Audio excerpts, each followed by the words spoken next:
ನಾಳೆ 7 ಸ್ಥಾನಗಳಿಗೆ ವಿಧಾನ ಪರಿಷತ್ ಚುನಾವಣೆ ನಡೀತಾ ಇದೆ. 8 ಅಭ್ಯರ್ಥಿಗಳು ಕಣದಲ್ಲಿದ್ದಾರೆ. ಇನ್ ಕೇಸ್ 7 ಅಭ್ಯರ್ಥಿಗಳು ಇದ್ದಿದ್ದೇ ಆಗಿದ್ದಲ್ಲಿ ನೇರವಾಗಿ ಆಯ್ಕೆ ಆಗ್ತಿದ್ರು, ಅಂದರೆ ಅವಿರೋಧವಾಗಿ ಆಯ್ಕೆ ಆಗ್ತಿದ್ರು. ಆದರೆ 8 ಜನ ಇರೋದ್ರಿಂದ ಚುನಾವಣೆ ಮಾಡಬೇಕಾದಂತಹ ಅನಿವಾರ್ಯತೆ ಇದೀಗ ಬಂದಿದೆ. ಹಾಗಾಗಿ ವಿಧಾನಸೌಧದಲ್ಲಿ ಚುನಾವಣೆಗೆ ಬೇಕಾದಂತಹ ಎಲ್ಲ ವ್ಯವಸ್ಥೆಗಳನ್ನು ಕೂಡ ಮಾಡಿಕೊಳ್ಳಲಾಗಿದೆ. ಇಲ್ಲಿ ಕೊಠಡಿ ಸಂಖ್ಯೆ 106ರಲ್ಲಿ ಮತಗಟ್ಟೆಯನ್ನು ನಿರ್ಮಾಣ ಮಾಡಲಾಗುತ್ತದೆ. ಅಂದರೆ ಇದೊಂದು ಕಮಿಟಿ ಮೀಟಿಂಗನ್ನು ಮಾಡುವಂತಹ ಕೊಠಡಿ ಇದಾಗಿತ್ತು. ಹಾಗಾಗಿ ಆ ಕೊಠಡಿಯನ್ನೇ ಮತಗಟ್ಟೆ ಮಾಡಿ ಇಲ್ಲಿ ಮತ ಹಾಕುವಂತಹ ಪ್ರಕ್ರಿಯೆಯನ್ನು ಮುಂದುವರಿಸ್ತಾರೆ. ಸಹಜವಾಗಿ ವಿಧಾನಸಭಾ ಲೋಕಸಭಾ ಚುನಾವಣೆಗಳು ಅಥವಾ ಸ್ಥಳೀಯ ಚುನಾವಣೆಗಳು ಯಾವ ರೀತಿಯಾಗಿ ನಡೆಯುತ್ತೆ ಅದೇ ರೀತಿಯಾಗಿ ಚುನಾವಣೆ ನಡೆಯುತ್ತೆ.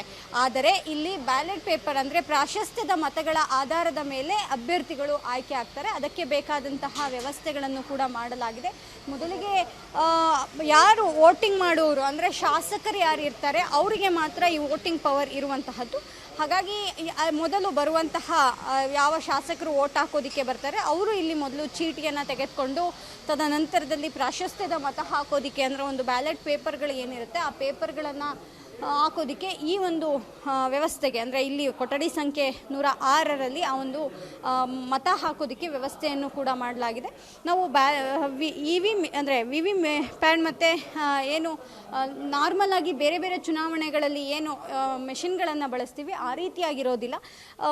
ಇದು ಬ್ಯಾಲೆಟ್ ಪೇಪರ್ ಅಂದರೆ ಪ್ರಾಶಸ್ತ್ಯದ ಮತಗಳು ಆಗಿರೋದ್ರಿಂದ ಪೇಪರ್ ಮುಖಾಂತರನೇ ಟಿಕ್ ಮಾಡಿ ಮಾಡುವಂತಹ ವ್ಯವಸ್ಥೆಗಳನ್ನು ಕೂಡ ಮಾಡಲಾಗಿದೆ. ಇನ್ನು ಇಲ್ಲೂ ಕೂಡ ಅಂದರೆ ಗೌಪ್ಯ ಮತದಾನ ಇರೋದ್ರಿಂದ ಸ್ಥಳೀಯ ಚುನಾವಣೆಗಳು, ವಿಧಾನಸಭಾ ಚುನಾವಣೆ, ಲೋಕಸಭಾ ಚುನಾವಣೆಗಳಿಗೆ ಯಾವ ರೀತಿಯಾಗಿ ಗೌಪ್ಯ ಮತದಾನದ ವಿವರ ಇರುತ್ತೆ ಅದೇ ರೀತಿಯಾಗಿ ಇಲ್ಲಿ ವ್ಯವಸ್ಥೆಯನ್ನು ಕೂಡ ಮಾಡಲಾಗಿರುವಂತಹದ್ದು. ಗೌಪ್ಯ ಮತದಾನವನ್ನು ಅಂದರೆ ಯಾವ ರೀತಿಯಾಗಿ ನಾವು ಪ್ರಾಶಸ್ತ್ಯದ ಮತಗಳನ್ನು ಹಾಕ್ತೀವಿ ಅದನ್ನು ಇಲ್ಲಿ ಬರೆದುಕೊಂಡು ಹೋಗಿ ಮುಂದೆ ಆ ಒಂದು ಮತವನ್ನು ಹಾಕೋದಕ್ಕೆ ಒಂದು ಡಬ್ಬವನ್ನು ಕೂಡ ಇಟ್ಟಿರ್ತಾರೆ. ಇದರ ಜೊತೆಗೆ ಇಲ್ಲೂ ಕೂಡ ವೀಕ್ಷಕರಿರ್ತಾರೆ ಆಯಾಯ ಪಕ್ಷದ್ದು, ಅಂದರೆ ಯಾವ್ಯಾವ ಅಭ್ಯರ್ಥಿಗಳು ಎಷ್ಟು ಜನರನ್ನು ಹಾಕಲಾಗಿದೆ ಆ ಒಂದು ನಿಟ್ಟಿನಲ್ಲಿ ಆ ಒಂದು ವೀಕ್ಷಕರನ್ನು ಕೂಡ ಕೂರಿಸಿರ್ತಾರೆ. ಅವರಿಗೆ ಅಂದರೆ ಇಲ್ಲಿ ಗೌಪ್ಯ ಮತದಾನದ ಬಳಿಕ ಸಹಜವಾಗಿ ಯಾರ್ಯಾರಿಗೆ ಆಗ್ತಿದ್ದಾರೆ ಅನ್ನುವಂತಹದ್ದು ಕೂಡ ಪಕ್ಷದವರೇ ಆಗಿರೋದ್ರಿಂದ ಗೊತ್ತಾಗುತ್ತೆ.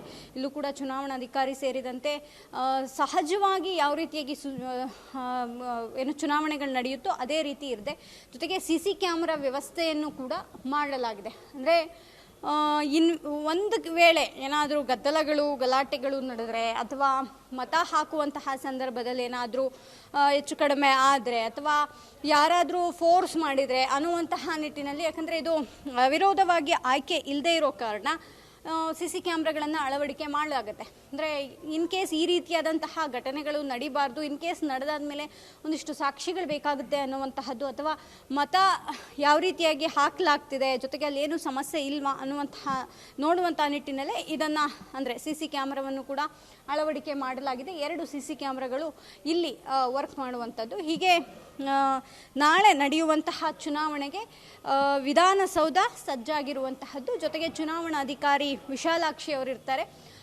ಅವರೇ ಚುನಾವಣಾ ಅಧಿಕಾರಿ ಅಂದರೆ ಅವರೇ ಕಾರ್ಯದರ್ಶಿ ಆಗಿರೋದ್ರಿಂದ ಅವರು ಮತ್ತು ವಿಧಾನ ಪರಿಷತ್ನ ಕಾರ್ಯದರ್ಶಿ ಹೊಸ ಕಾರ್ಯದರ್ಶಿ ಅವರು ಕೂಡ ಇರ್ತಾರೆ. ಹೀಗೆ 10 ಹಲವು ನಿಯಮಗಳನ್ನು ಇಟ್ಕೊಂಡು ನಾಳೆ 7 ಸ್ಥಾನಗಳಿಗೆ 8 ಅಭ್ಯರ್ಥಿಗಳು ಸ್ಪರ್ಧೆ ಮಾಡಿರೋದ್ರಿಂದ ಚುನಾವಣೆ ನಡೀತಾ ಇದೆ.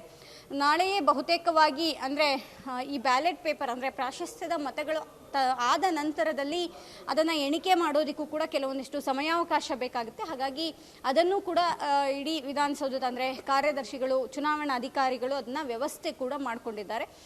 ನಾಳೆ ನಡೆಯುವಂತಹ ಚುನಾವಣೆಗೆ ಯಾವ ರೀತಿ ಬೇಕಾದಂತಹ ಸಿದ್ಧತೆ ಅಂದರೆ ಇಲ್ಲಿ ಶಾಸಕರುಗಳನ್ನು ಹೊರತುಪಡಿಸಿ ಇನ್ಯಾರೂ ಕೂಡ ಬರುವಂತಿಲ್ಲ. ಚುನಾವಣಾಧಿಕಾರಿಗಳು ಮಾತ್ರ ಇಲ್ಲಿರ್ತಾರೆ, ಸಿಬ್ಬಂದಿಗಳು ಅಂದರೆ ಚುನಾವಣೆಗೆ ಬಳಕೆ ಆಗುವಂತಹ ಸಿಬ್ಬಂದಿಗಳು ಮಾತ್ರ ಇರ್ತಾರೆ. ಹಾಗಾಗಿ ಅದಕ್ಕೆ ಬೇಕಾದಂತಹ ಎಲ್ಲ ವ್ಯವಸ್ಥೆಯನ್ನು ಇದೀಗ ವಿಧಾನಸೌಧದಲ್ಲಿ ಮಾಡಿಕೊಳ್ಳಲಾಗಿದೆ. ಕ್ಯಾಮ್ರಾಮನ್ ಗಂಗಾಧರ್ ಜೊತೆ ದೀಪಾ ಕುಕ್ಕುವಾಡ, ಅಶ್ವವೇಗ ನ್ಯೂಸ್, ಬೆಂಗಳೂರು.